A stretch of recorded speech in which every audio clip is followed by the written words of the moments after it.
Go on, fellas. Get around a bit. Come on, then. Are you ready? Come on, you look on in. Oh, 'tis our delight for the red and white. It's here to stay. Oh, 'tis our delight for the red and white. It's here to stay. I'm not sure whether I should really cringe at that or not. Looks like it's been done by a 10-year-old, doesn't it? Good morning, Friday morning. We're in the bar. It's 10 o'clock. Back when I used to work, used to be in the bar by about 12 o'clock at Jackson's at the Portland Arms. I was actually drinking then. I'm not actually going to have a drink first thing this morning. Exciting times today. It's fixture release day, so we now have a solid structure going forward. I think after so long without football, this week's been really refreshing, hasn't it? We had Salford in the friendly. Now we've got actual fixtures. We've had cup draws. And it's looking like a steady flow back towards normality. We know it's not going to be. We know we're not going to be back in the ground straight away. We know that we're going to probably miss every other game as season ticket holders. Non-season ticket holders will miss more. We probably won't be going away. So there's an awful lot still, to be resolved. But the fact is that right now we do have our fixtures.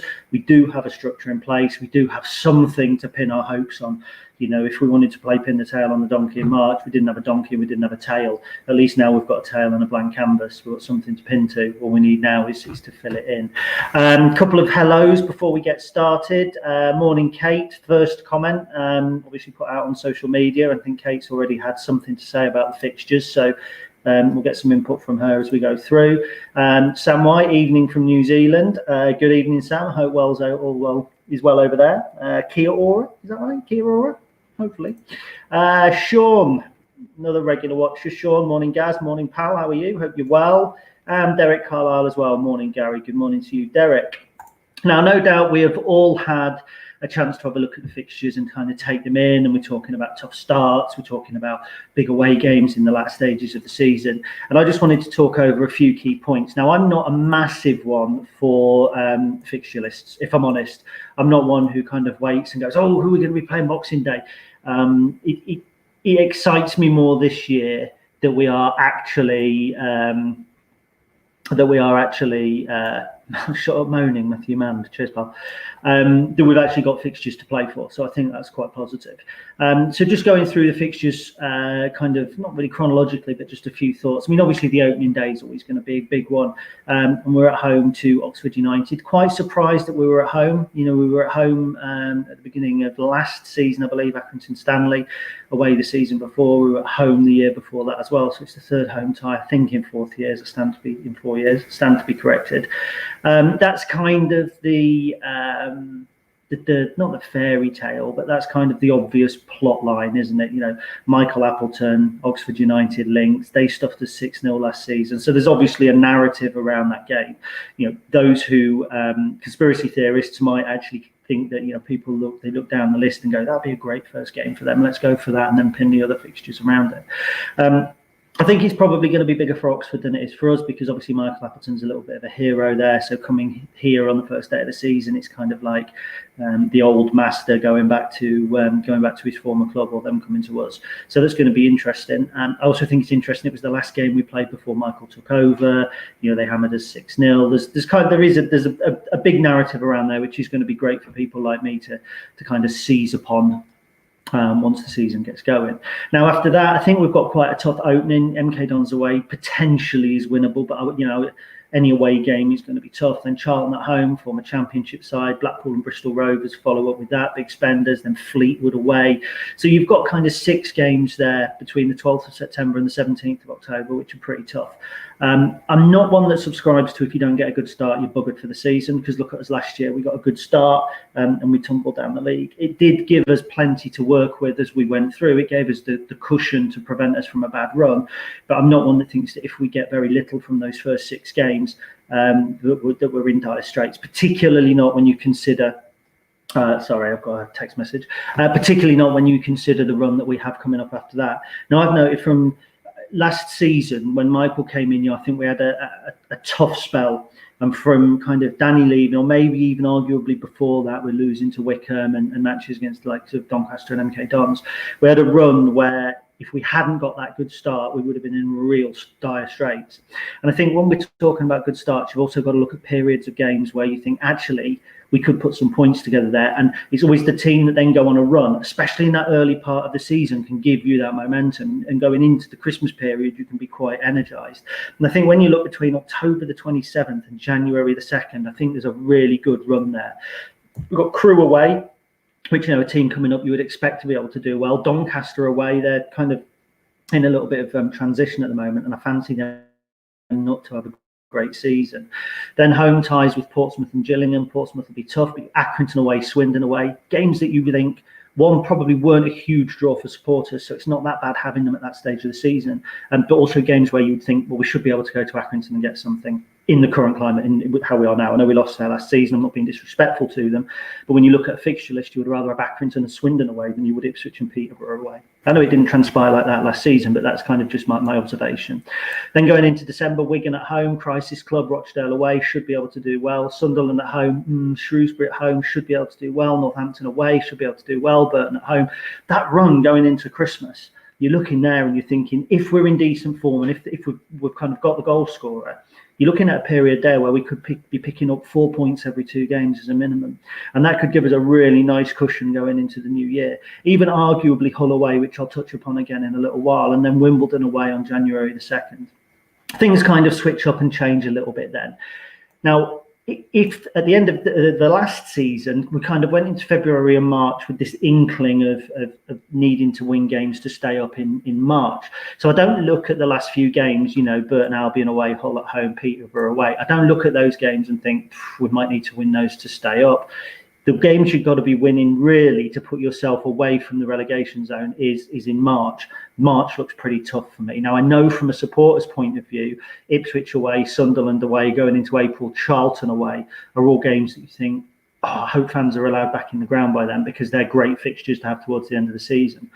If you're 5, 6, 7 points above the drop zone, and I'm not predicting we're going to be, but if you're in that position, the last thing you want to be seeing at the end of March is Sunderland away and Oxford away on concurrent Saturdays, or Sunderland, Oxford and Charlton away 3 and 4 weeks. I mean, they're going to be tough games at that stage of the season, particularly when you would expect Sunderland potentially to be fighting for something, Oxford to be fighting for something, Charlton to be fighting for something. They're tough games. There's also a train of thought that teams down the bottom are probably going to be harder to play at that stage as well. But for me, that's not a worrying looking period. But then when you think that we beat Burton on, I think it was March the 7th last season, and that more or less assured our safety. So we could, in theory, be looking at assuring safety if we have a similar season around March the 9th. Now, going into that, we've got 3 home games in 4 weeks, Swindon at home, Fleetwood at home, Crewe at home, with only Plymouth away kind of boxed in there.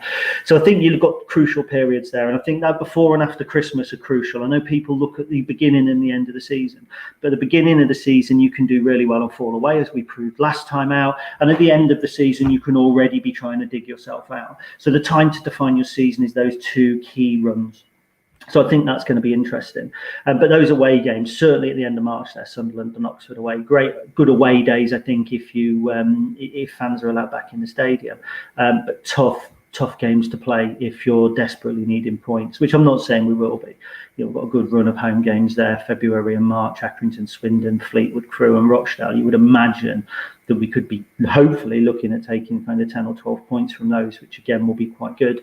I think if you take, if you divide the season up into quarters and you're taking kind of between 12 and 15 points per quarter, you will then end up with kind of 60, let's say 60 points, between 48 and 60 points. And I think if you're looking at the 60 point total, then you're probably going to be safe. So 15 points a quarter, ideally.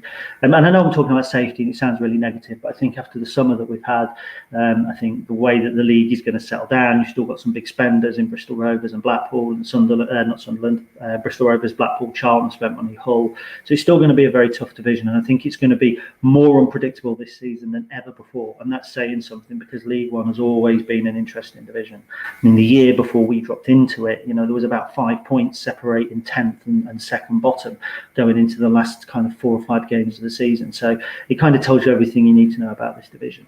Now, the big games I know that people were really excited about was Hull home and away.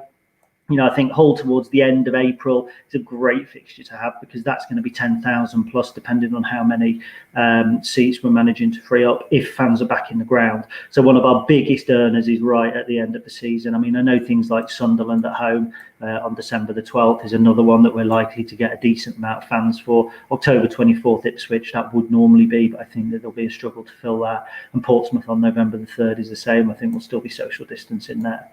But when you look at Hull City away on the 29th, and this is one that Kate kind of picked up upon as well.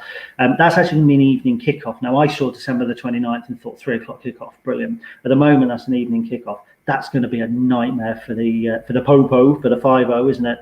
Because it's going to be lots of people off work, lots of people wanting to go on the day, wanting to drink all day. If there's away fans back in the stadium, which is potentially possible by that stage, certainly with the size of the cake-on as well. So all of a sudden you're thinking, people go in there drinking all day. It's a potential flashpoint. I mean, fans of a certain age will never forget clashes with Hull. I mean, I remember walking kind of down the high street the weekend of the infamous Barbican incident, where basically I think a train was delayed and the Hull fans were put in a Barbican and they drank it dry, smashed it to pieces. That this is a fiery fixture. And for new supporters and for supporters of a certain age, if you're 18, 19 now, you will have been 8 or 9 or even younger than that, weren't you, when we last played Hull? As my age is getting away with me, you would have been kind of 4 or 5 potentially. There's a whole generation of supporters that don't understand how colourful and how tasty this can be away from the field. So I think that's potentially one. It's potentially one that could be a disaster if supporters are back in the ground. Even if they're not, you've got a lot of Lincoln supporters who might even travel to Hull and not be able to get in the ground just for the visit. Really, really interesting looking game. Right, so let's have a quick look back over some comments. So we have Leslie Graves, great to have home fixture to kick things off. It is for those that will be able to go. Obviously, there'll probably be a ballot.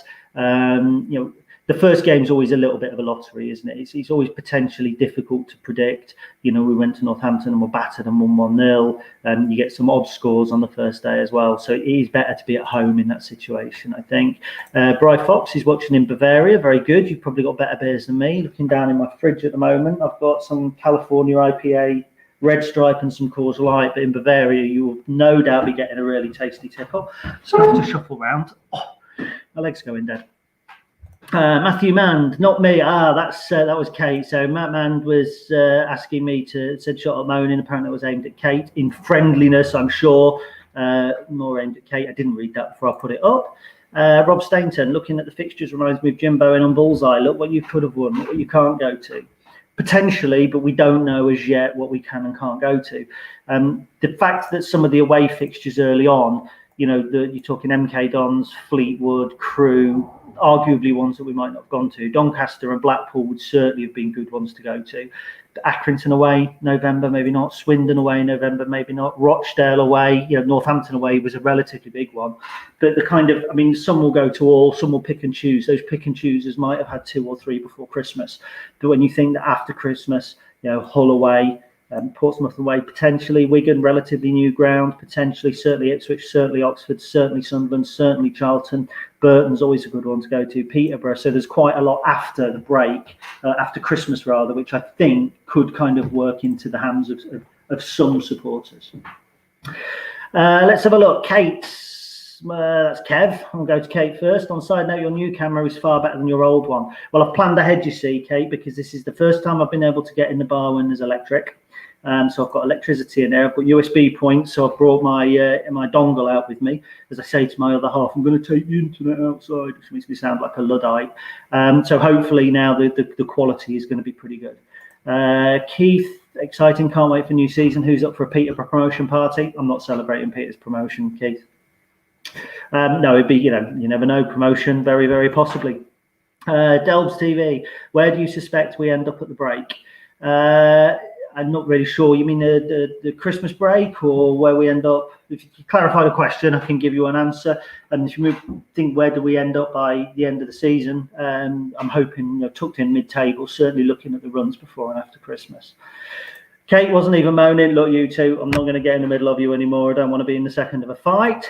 Steve Lawson, I'm 20 minutes from NK. Speak to yourself for yourself. Well, actually, Steve, I was sat next to my partner when the fixtures were released, and one of my closest mates, Dave, is living in MK with my partner's niece, I think it is. They met at a party of ours. So we've kind of got a real big family connection there.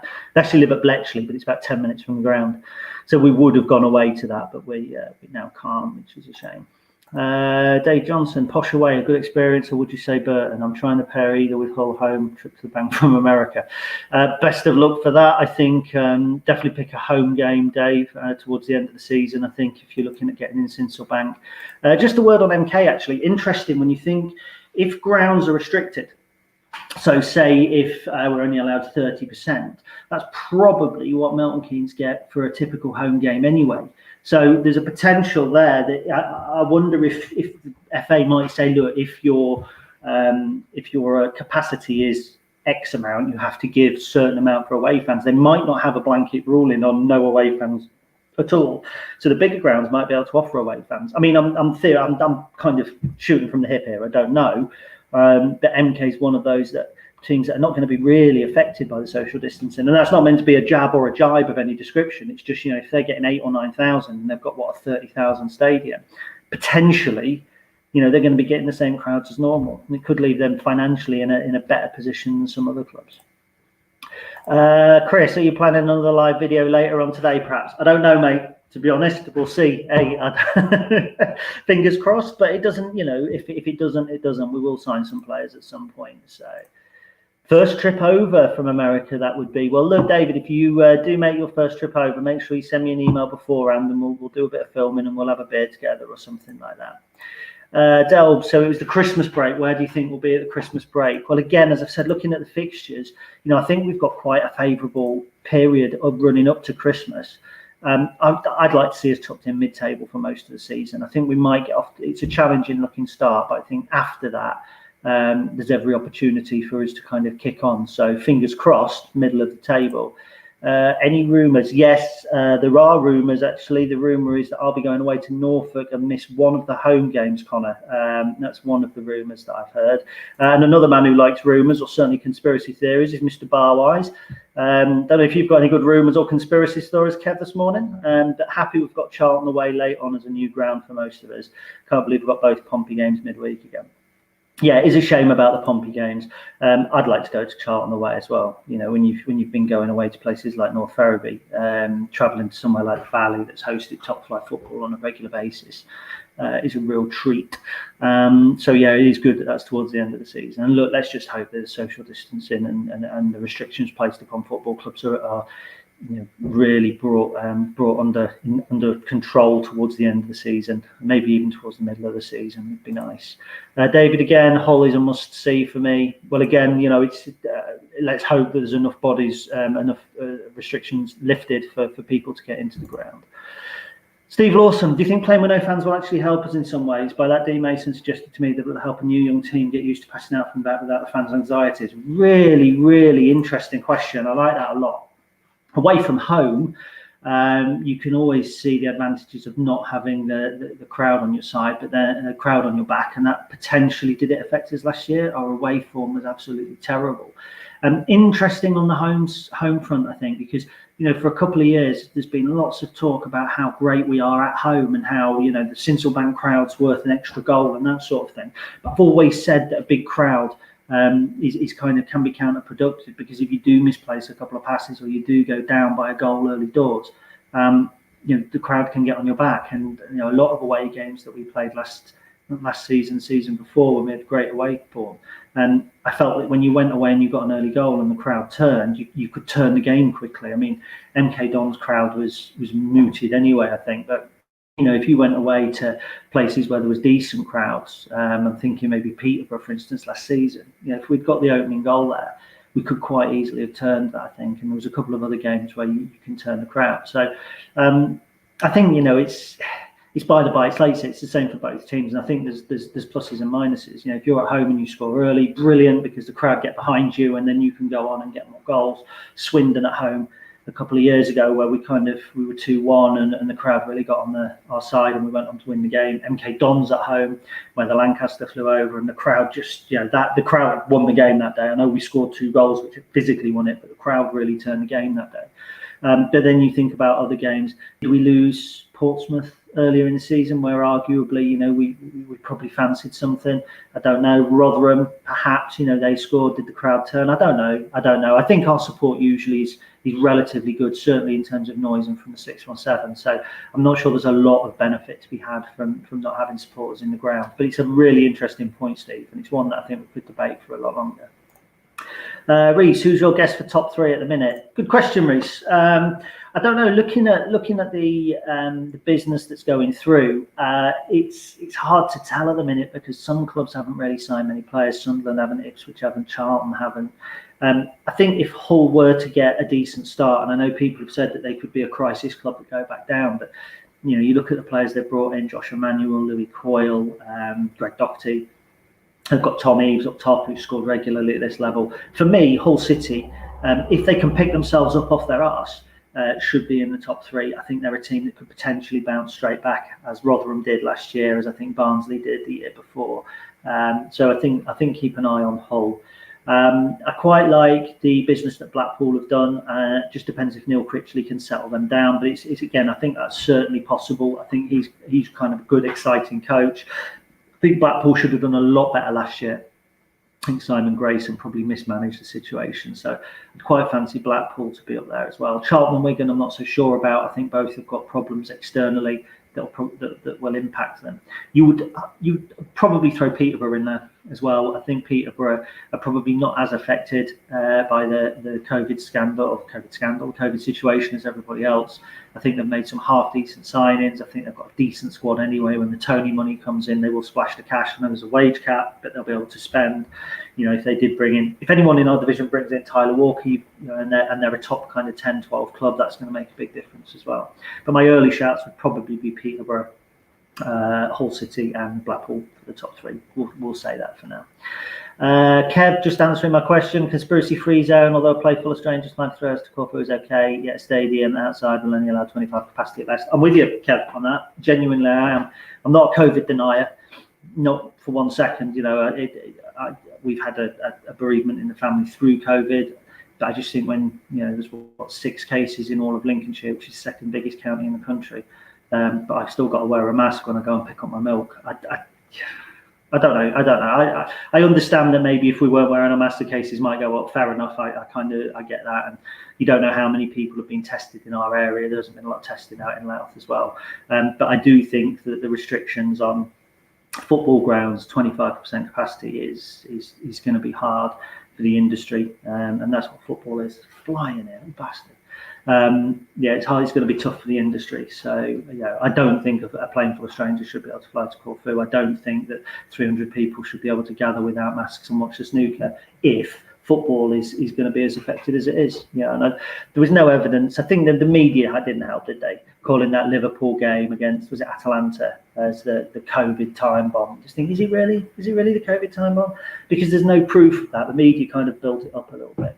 I know coronavirus is real. I get it, but I just think that outdoors, the threat isn't, let's be honest, the threat isn't sitting outdoors watching football. The threat is travelling on public transport, going in pubs beforehand. I think that's probably what the government are afraid of. But by saying 25%, you're doing a blanket. So 25% of Sunderland at 30,000 is still going to be a lot of fans in pubs. The same amount of fans that would be going to Lincoln if we had a full stadium, arguably, more or less. So it's hard. It's hard. So finally, a word on the fixtures. This comes from Kate. Looking at some of the away games before Christmas, there are definitely some you could argue would have enough space for all home fans plus limited away. For example, Scotland holds over 10,000, but Rochdale at 2.5. So it could sneak a handful of away fans and still be within a reasonable, controllable amount. I'm still here. Again, it's a good point, but I think that the government are handling, and the FA and the EFL and all that are handling so many different issues at the same time that they're going for this one size fits all, which I don't agree with. But when there's a time of crisis, it's always easy to argue how it affects you or how it affects your industry without looking at some of the other pressures as well, I suppose, which goes against what I've just said. But I do believe that if a club are not selling their full allocation, it's in their own interests to have away fans as well. If Rochdale, so Scotland holds 10,000, they get 2.5, and they could then theoretically have 500 away fans in.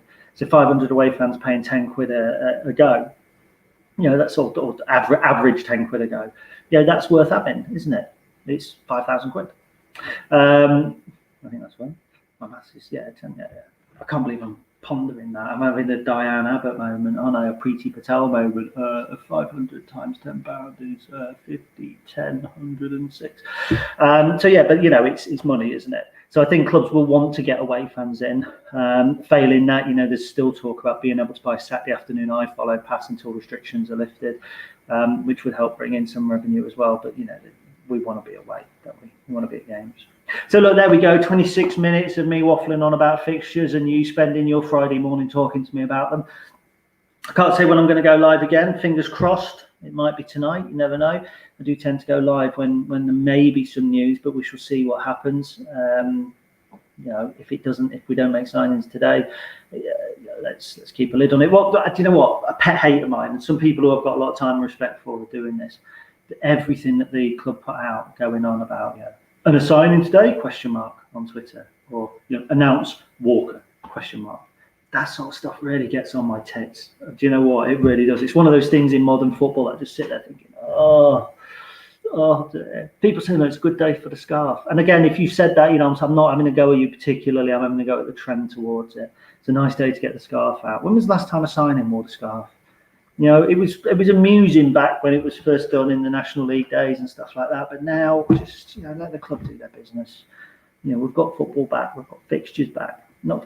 It's not the Premiership, it's not the Champions League. This is football, and now we've got our structure back.